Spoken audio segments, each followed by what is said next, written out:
In July 1968, Life magazine produced this article, and on the front page of this magazine was an absolutely devastating picture of two young, famished children in a place called Biafra. In 1968, Steve Jobs was 13 years old. Steve Jobs, the Apple giant, as it were. He took this magazine, and it devastated him. So he went to his local church at the time. And he walked up to the pastor and said, "Pastor, if I was to hold up a finger, any finger, would God know which one I was going to hold up before I did it?" And the pastor said, "Well, yes, God knows everything." And so Steve Jobs then pulled out the magazine. And he said, "Pastor, does God know about this? And if so, what's he going to do about it?" And do you know what the pastor's response was? He turned around and said, "Yes, Steve. God does know about it, and I know you don't understand, but he knows everything." And he left it at that. Do you know that day when Steve Jobs was 13 years old was the last day he ever stepped foot in a church? It was the last day he ever continued to explore that Christian religion. It was the last time we ever saw him talk about Christ. You know, the interesting thing is that this is not just one of the most gifted, talented, creative minds of our time that have just been brushed off and away from God. But so are the untold millions of people who were never reached, helped, or transformed because of a man who really actually never understood his role in this world. If only someone had said to him, "Yes, Steve, God does see that. He does know that. He does understand it, and it breaks his very heart to see it. It destroys him. That was never his plan for creation. But he does have an answer. He does have a solution. And it's actually right here in this room right now. It's me. Steve, it's you. And if you're willing, God will give you all of heaven's resources to do something about it." See, that's what we've been talking about for these last few weeks when we were going through the series In His Image. And it's really worth grabbing the podcast and listening to some fantastic talks. And Sarah's up next week, which is always a blast to listen to. But Mark started off a few weeks ago reminding us in Genesis 1 that out of chaos, God created the plants, the trees, the animals, the sea, the land, everything in it. And then at the pinnacle of creation, God decided he would then create mankind in his image, a reflection, an extension of God's kingship. Psalm 8, I think, puts it the best way when he says, "You, God," talking about God, about mankind, "you, God, crowned them with glory and honor. You made them rulers over the works of your hand." You see, we were created in God's image to reign on his behalf, to be rulers seated on thrones. He blessed us and gave us the backing of heaven's provision and said, "Go multiply, fill the earth and rule over it, just as I would," for me, for us. To switch to a kind of commercial analogy for the next part, for some reason, we got it in our minds that we could do better. And so we cut our partner out of the business. The only problem was, it was his company. And so in cutting him out, we actually lost the company. We lost our role and we lost all the benefits with it. We were out. But you know, God's great love for us couldn't leave us far away, couldn't leave us disconnected. And so he had this plan of restoration. And when the time was right, he sent his only son, Jesus, to invite us back into the business. He laid down his life. He gave up his very inheritance that we could take his place, and he brought us back in. You see, if you take that analogy, you realize that actually we are stakeholders. We have a vested interest in the success. We don't just share the work and share the job. We share the company, the legacy, the kingdom. Jesus says, "I don't just give you jobs. I give you authority. You act on my behalf." What Jesus is saying, and if you run a business, you know this. If you are cautious about your money, if you're wary about your time, if you're sparing of your emotion, if you want to hold on to your convenience, onto your calendar, if you want to stay in your comfort zone, if you come to Christianity just for the benefits, you can enjoy yourself. You can have a good time, but if you're not willing to invest what you have into it, then even though you may enjoy it for a bit, don't be surprised if the company, the world, doesn't do as well as it should. To be fully and personally invested, to ally yourself with one who has all of heaven's resources and all of heaven's motivation against the chaos, the misery, and the brokenness of the world. That is to be a creator. That is to be a ruler of heaven on earth. I want to talk about, for the rest of this talk, about how we can take our time and our energy and use them for God's glory, for His, and for our success. And to do that, we need to sit on the thrones that He's given us. So what does that look like? I had a conversation at the beginning of the week with an absolutely wonderful lady in this church. And she's started this community, this group in a local community center about 10 years ago or so. And she gathers Asian women and invests in their life. And her uttermost desire, and understandably, is to see them come to know Jesus. The same Jesus that has met her, poured His love into her, and transformed her very life. As we were talking, she was expressing some of her sadness that people have not been making that decision to follow Christ. And so we had this difficult conversation. And I said to her, maybe it's more than just about converting people and leading them into Jesus. And don't fire me for that, please, listen to me out.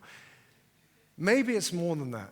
And she absolutely and rightfully replies. She said, so are you okay with people going to hell? I said, absolutely not. Absolutely not. But maybe it's not so much about sending people to heaven as opposed to bringing heaven to earth. Maybe it's not about just giving people a ticket, or as someone was saying the other day, a fire insurance certificate, it's going to be fine at the end of the day. Maybe it's about giving them a taste, an experience today that would lead them to realizing how wonderful God is, how much He loves them, and how willing He is to work in their life today. Didn't Jesus teach us to pray that? Your kingdom come, your will be done on earth as it is in heaven. Not when we die, not in 100 years' time, but we're to pray for that each and every single day. N.T. Wright says it like this: Christians are designed to be a sign and a foretaste of that ultimate salvation and the means by which God makes this happen, both the present and the future. If you take that analogy, what better place to experience, what better place to foretaste heaven than in the church?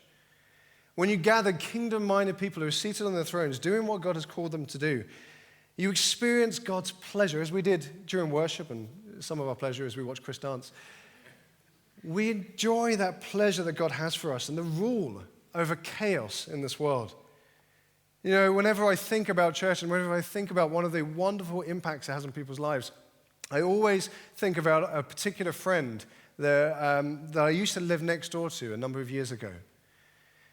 She had a very troubled and abusive upbringing and very limited education. Her parents just kept her out as much as they could, really. And so as she grew up and the way she was treated, she saw little other choice than to become an escort, a prostitute. When I met her, when she was living next door to me, she was this beautiful, somewhat naive, but absolutely wonderful girl, young girl in her 20s. And she had 2 children. She just loved them with everything she had. But she was filled with embarrassment and shame for who she was and what she did. I kept on inviting her to church every time we had an event, every time I think I got baptized while she was in that place. And I just invited her every single opportunity. And eventually she came. She was incredibly nervous about how people might treat her. And then when she was here, Tara met her. And boy, did Tara love her. She spent time with her, she played with her, she had fun with her, they did amazing things together. And the more that Tara found out about her life, the more that she loved her.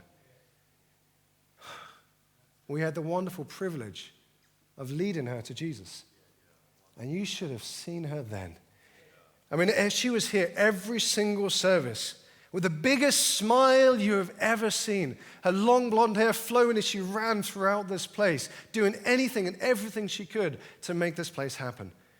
And if you couldn't find her, if she disappeared, I could tell you exactly where she would be. She would be on that back row, laying down, usually during the sermon, fast asleep. She loved it here because she knew she was loved. She knew she was safe. She knew she was accepted. And when everything was nonstop chaos outside of those doors, She knew in this place, when she was here, she was in heaven. You know, me and Tara, my wife, we often say we love this church. And when we say we love this church, we don't just mean we love the building, we love the facilities, we love what we do.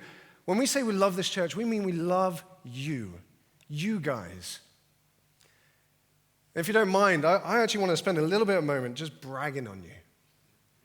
Because you do amazing, wonderful, tremendous things.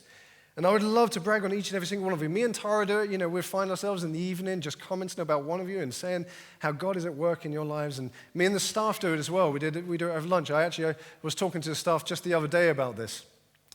And, you know, we've concluded that, you know, every church has volunteers.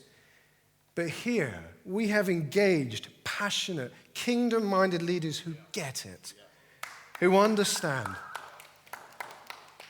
When I was talking to Heather, she was bragging on Fee Mullins, and I'd love to get her to stand up, but she's currently traveling the world.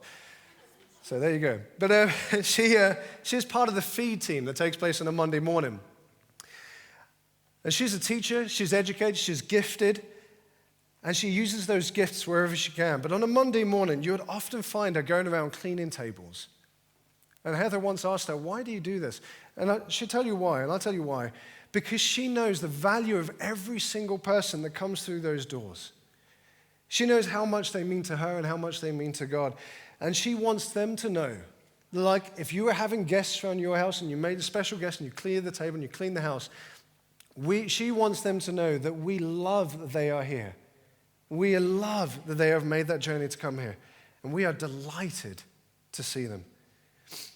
How about this? In a world of selfish ambition and constant rejection, Maria, who works in Vineyard Kids, was bragging on Sue Pandit on the Vineyard Kids team. Sue turns up every Sunday with a genuine, I'm happy to be here smile.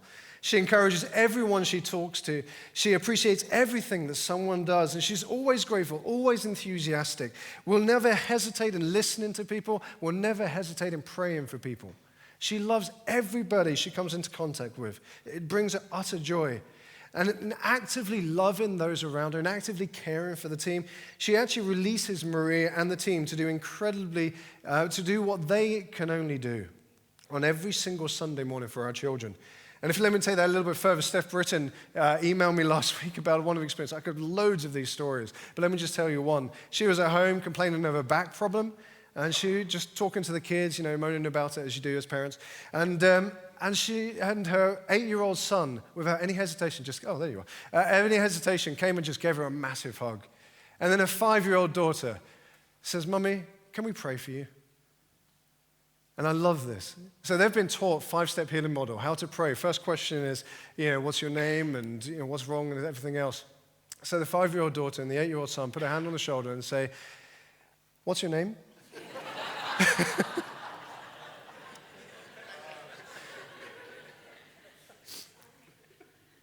And they said, thank you, Jesus, for Mummy. Thank you that you love her. Now heal her and make her better in the name of Jesus. These kids get it. They get that heaven is available to them and they can bring it anywhere. And this one is mine. I've been waiting for a long time to brag on this man, and I'm so glad I get to do it. And I'm kind of just seeing if he's at the back of church. Uchi, where are you? Uchi. Where is he? He's here somewhere. Someone needs to get him or force him in the second service. You know, I read a crushing statistic at the parent talk event we did last week. A 15-year-old is more likely to have a mobile phone at home than a dad. You may not know Uchi by name. He was actually on the welcome team at the doors today, but this slightly older Nigerian man who actually deserves honor refuses every opportunity he gets. But he has opened the door to every single man, woman, and child in this entire church. And he does so enthusiastically. And every fatherless child that has walked through that door has been greeted with a father figure who is glad to see them and says, welcome home.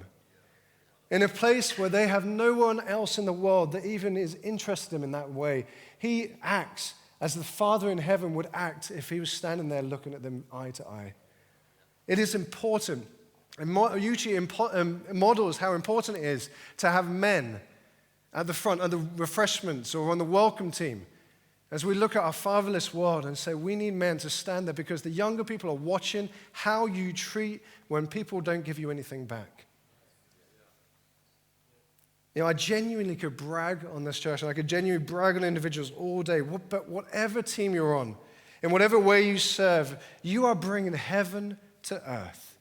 And on behalf of everyone at Vineyard, and behalf of the Father in heaven who smiles down on you, thank you so much. Thank you so much.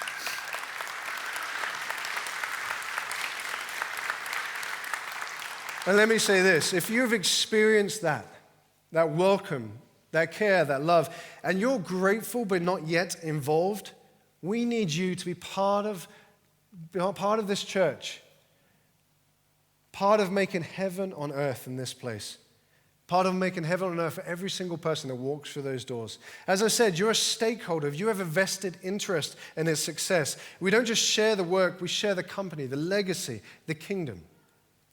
But it's one thing bringing heaven to earth in this church. It's another thing bringing it to the chaos in the world. But God has crowned us with glory and honor and made us rulers over the works of his hands. Maybe up until today, you just thought when we died, we'd go and live on some fluffy cloud in the middle of nowhere and just spend time with God. That's just not true. Heaven is coming to earth, and it will be here in fullness one day. But if that was the case, then who cares about this world? Well, God cares. And that's the reason why Christians care about this world, because this is the reason why we are passionate about it. This is the reason why we fight against poverty, the reason why we fight against disease, the reason why we fight against injustice and oppression. Because this world and everything in it today, at this moment, is in chaos, but today has a God in heaven who looks on it and wishes it for it to be better. In the book Surprised by Hope by Tom Wright, really, N.T. Wright is a great book to read about our hope. When people cease to be surrounded by beauty, they cease to hope. They internalize the message of their eyes and their ears, the message that whispers they are not worth very much. I love this Feed testimony from a guy we call him Steve. Feed has helped me an awful lot in these past few years, not just with food, but with financial advice and personal issues. When I am feeling low, there is always someone there to talk to me. Without Feed, I would probably be a malnourished, nervous wreck. The team there does a tremendous job, and I cannot thank them enough. That's our food bank that takes place on a Monday morning. You see, God's plan is not to rescue Christians from this world. If it was, he would have done that already. His plan is not to rescue Christians from this world, but to rescue this world through Christians. I think it's beautifully summarized in Christian Aid's slogan that says, "We believe in life before death." You see, you were created in his image to rule on his behalf. Wherever you are, he is ready to resource you with heaven's resources to bring heaven on earth. That is to model heaven in life, to restore the beauty of creation, to reconcile people to God and restore relationships, to undo the works of the enemy, to overcome poverty, to destroy oppression, to remove whatever evil, whatever chaos is holding people or places back from flourishing. Now that is a huge overarching goal, bigger than any of us, but not bigger than all of us. Remember, we are to multiply. We're to tell people about the God in heaven that loves them, lead them into that relationship to Jesus. Remind them of their calling like someone should have done to Steve Jobs many years ago. And then fill the earth and rule over it. And I believe if we are willing to steward whatever time and energy we've been given, it really is possible to see transformation of that chaos into life, of heaven to earth. Maybe you're sitting there saying, this all sounds wonderful and sounds a great challenge, but frankly, I struggle to complete an assignment on time, and I barely have the energy to make dinner. I certainly don't feel very heavenly. But there's a story in the Bible which many of you know, but it's one that highlights this very issue we struggle with and says how God meets it. If you've got your Bibles, or if it'll come up on the screen, if you don't have a Bible, please, we'll give you one. We'd love to resource you with that. It's Matthew 14 from verse 13. It says this: when Jesus heard what had happened, and what happened was his cousin, he doesn't have a son, just to be clear, his cousin, John the Baptist, had just died. He had been beheaded for preaching one too many sermons on Herod marrying his brother's wife. And so Jesus withdrew by boat privately to a solitary place. Hearing of this, the crowds followed him on foot from the towns. When Jesus landed, He saw a large crowd. He had compassion on them and healed their sick. You see, Jesus was mourning. He needed some space, some time alone. And the crowds, frankly, they didn't mind. They had needs. They followed the boat along the coast, pursuing and then eventually surrounding him. You know, sometimes we have things that we're wrestling with, personal issues that fill our minds and darken our spirits. Would rather be alone, thanks. But no matter how far you go or how much you try to ignore things, there's always something that as soon as you see it or as soon as you hear about it, it just gets you. You're filled with compassion. You may not call it compassion. It may just be an annoyance. But there's a certain group of people. Maybe it's the families from the estate that are constantly being talked bad about, or the young men or women at your work who just look lost and fatherless, who need a role model. Maybe it's the youth hanging around the street because there's nowhere else to go, or the elderly neighbor who never leaves their home. Everywhere you go, you see something that reminds you of them. Now, as I said, you wouldn't say it's compassion. You would just say it's frustration. Why is no one doing anything about that? It certainly bothers you. It niggles you. You cannot get them off your mind. It's not guilt. It's more like a nudge. And you wonder what you, with your busy, heavy life, who's not feeling very heavenly, can do about it and could possibly offer them. Verse 15. As evening approached, the disciples came to him and said, "This is a remote place and it's already getting late. Send the crowds away, that they can go to the villages and buy themselves some food." Now, this is a great suggestion, a very practical and a not unreasonable idea. But then Jesus replies, "They do not need to go away. You give them something to eat." I know we're in the middle of nowhere. I see that they're hungry. They need something to eat. But they don't need to go anywhere. Some of them don't even have anywhere to go. When you hear there's a need, you see that someone has a need to be met. Your heart sometimes goes out for that group or for that person. You see an opportunity. You keep thinking about the housing estate. You keep on thinking about the empty seat on the PTA or the school governor. You've told someone about it. You've suggested that someone does something about it, but nothing has yet happened. You know, we have a residents association, and at the top of our street, there's some homeless people who are just drinking all the time. And we have a residents street association email that went out saying we need to do something to move these guys on. They're making the street look bad, which in itself is a conversation. But someone replied saying, "I'm a Christian, and I think we should do something about it rather than just get rid of them." Silence. No one else replied to that email. Maybe we need to do something. Jesus says, you give them something to eat. You feel a nudge and you say, I don't meet those needs. I'm a Christian. I pray for them. I don't meet them, I pray for them. They're looking for someone to join the kids team. Oh, I pray for them. This is a big church. I mean, how am I supposed to connect? If only there's a connect group near me, I pray that the church will send a group that's close to me. Teenagers are hurting. The elderly alone. I pray that the church does something about it. God, please send someone to my neighborhood to get those women together. No, you give them something. Then the disciples do the same thing that every single one of us do. They make excuses.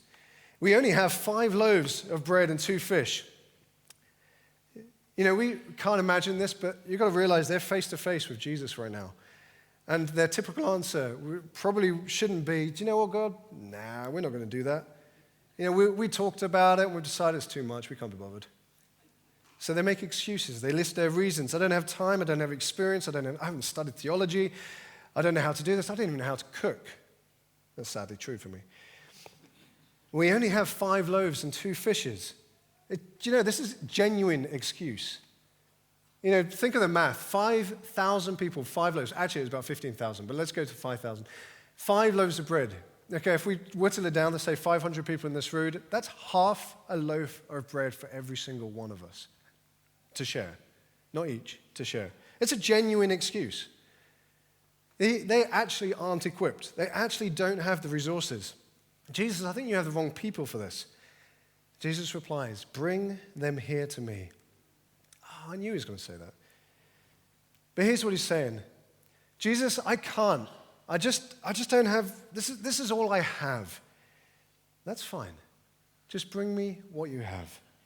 I didn't go to university. I didn't finish school. That's fine. Just bring me what you have, Jesus says. I have dyslexia. That's fine. Just bring me what you have. God, I hardly know the Bible. That's fine. Just bring me what you know. I don't have anything. I don't have much time. That's fine. Just bring me whatever little you have. I've never been on a mission trip. I don't have any experience. I'm scared. Just bring me your fear. Bring me what you have. If you're willing to bring whatever time, whatever energy you have, a desire to see something happen, a hope that something might change, not just a warm body to fill a need, but an invitation from God who brought life out of chaos, who positioned us to reign over earth as his promise, and his promise in the absolute resources of heaven to do so. Bring whatever you had. Verse 19, Jesus directed the people to sit down on the grass, taking the 5 loaves and 2 fish, looking up to heaven. He takes whatever they bring, and then he adds heaven's resources to it. He gave thanks and broke the loaves. And then he gave them to the disciples, and the disciples gave them to the people. They all ate and were satisfied. And the disciples picked up 12 basketfuls left. The number of people that ate that day were 5,000 men, besides women and children. Imagine coming home and having to share your one Domino's pizza with 100 people lining up at your door. What does Jesus do? He breaks the loaves and he gives it to his disciples. He literally lines up 12 people and says, okay, you guys, you 12, here you go. Thank you, Jesus. Puts it in your hand. And you look at it and you go, thanks, this is enough for one person. Is this for me? What do I do with this? And so the disciples do what only they know how to do. They take the one thing that they have, turn around and give it to someone else. They turn back around and Jesus gives them more. They turn around, they give that away to someone else. They turn back around, one thing at a time. See, they do what they know how to do, but they're trusting that God will do what only God can do. Add in heaven's resources to it. That's all they did. Tuesday mornings is absolutely filled with toddlers dragging their parents and carers into this place. And it is worth bragging on. Sharon has done an amazing job. And it's not just the activities, it's not just, they do tremendous things. It's actually, there's a waiting list. That's how popular toddlers is on a Tuesday morning. But the thing that really gets people is how warmly they are welcomed, how loved they feel when they walk through the door. One lady was just saying it the other day.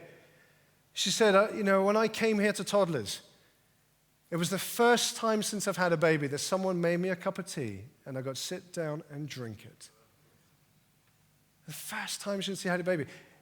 The person behind the counter just did what they knew how to do. But God had added heavenly resources to it, and it's transformed that woman's life. Such a simple thing. For you, it's energy. For me, and it's time. And we add resources to it. I'm just going to this is interesting for me. I don't know if it adds much to it, but it's really interesting. Who remembers science GCSE lessons? Yeah, no one, exactly. I don't remember this at all. There's a formula that says when you add energy, joules, over a period of time, do you know what that makes? It makes wattage. Do you know what wattage is a measurement of? Power. When you add energy over a period of time, the result is power. It's power. I didn't remember that until I had to teach the sermon. I've not put it in any use whatsoever, but it is fascinating how true it is. Let me give you one example. Chris Birch-Evans is sitting here next to his lovely wife, Kate. These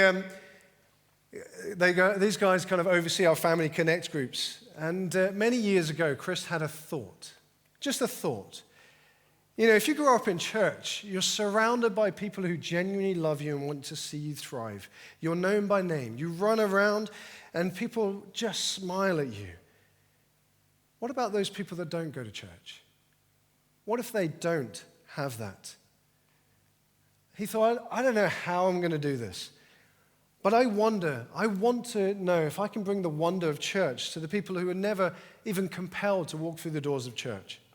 I want to bring heaven on earth to them. And so he took whatever he had, an idea and a willingness to teach his Christian faith in an RE lesson. And so the local atheist didn't have to teach it, basically. And he birthed a local charity called STEP, one that we as a church, you support financially. Last year, STEP taught and ran 1,503 classes and activities. That's around 40. Yeah.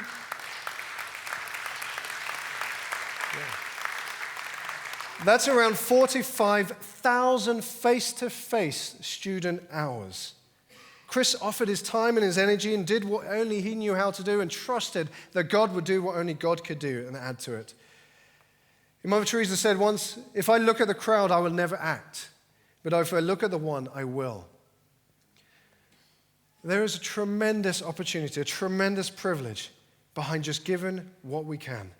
If you're part of this church, if you're part of a Connect group, if your kids are in group right now, then you are currently benefiting from people who have taken what they have and placed it into the hands of God and waited for him to add heavenly resources and make an utter difference, a transformation. Jenna, who did notices, her and her husband AJ, they found themselves with a Monday evening free when we run the Alpha course, and absolute energy to see people to come to know Jesus, and that's all they had. And so they brought it to an Alpha course and volunteered. And every single week, they were given something they could turn around and just place into the hands of someone else. Every single week after week, they were just given something, turn around, place it into someone's hand. Now they lead the Alpha course. And they have the privilege and have had the privilege of seeing people healed, see people come to know Jesus, see people, they probably look around and see people in this church that wouldn't be here if not for them. What is God nudging you to do? Would you be willing to do whatever it takes to know how to do what you do and trust that God will add heavenly resources and do what only God knows how to do? Let me give you a few suggestions and I'll finish up with a final point. Try these things. Join a Sunday team. Bring heaven on earth to this place. Thank you so much for all of your sacrificial giving. We have an amazing facilities. We just don't have the people now to go in the rooms. We've grown too big. Isn't that wonderful? But we need kids team. We genuinely need kids team. If you have an energy, you may not know how to teach a class, but if you can read, can you read? Then you can read a lesson plan. If you can smile at a child, then come and smile at a child. Let God add to it what he will add to it. If not, if you have no energy for kids, and not everyone does, then adults still need help as well. Join a refreshments team. Join the welcome team. Join whatever team, the AV, the video, or the photographer, whatever it is. And if you don't know, just ask us. Put your name at the desk or email us, and we'll help you find the right place for you, whatever you have energy for. Secondly, consider volunteering. Monday mornings at Feed, we need some practical setup. Tuesday mornings, there's never enough people to talk to the mums. Friday evenings with youth. Maybe you'd consider volunteering at STEP and just giving up an hour or two a day, just be able to go in and teach some lectures or lessons. You just read a plan. If you can listen to a child, you can add some value. Or there's other charities around. Thirdly, we say this after every single service. Tell someone about Jesus and invite them along. There are people who are living in chaos that need to experience heaven. Number 4, host or help someone host a Connect group. If you do, you'll be teaching people to experience heaven in that place and take heaven out of that place into the world. Number 5, consider the discipleship year. It's one thing taking what you have, but imagine if you were to make more time. Set aside more energy and see what God could possibly do through you if you made yourself available for it. We start that in September, a couple of days a week. I'd love to tell you more about it, or just check out the website. And finally, that doesn't make sense, the next one, because I've missed a story, but pray and obey the prayer. In other words, to stand in front of Jesus and say, God, this is all I have. What would happen if I just took what you gave me and give it to someone else? Take me out of my comfort zone. Use me. Let me finish with this. We're not going to have the band up because it's almost 11. No one individual can bring the fullness of God, of God's kingdom on earth. Not one of us can do that, but all of us can. We are created in his image to reign on his behalf.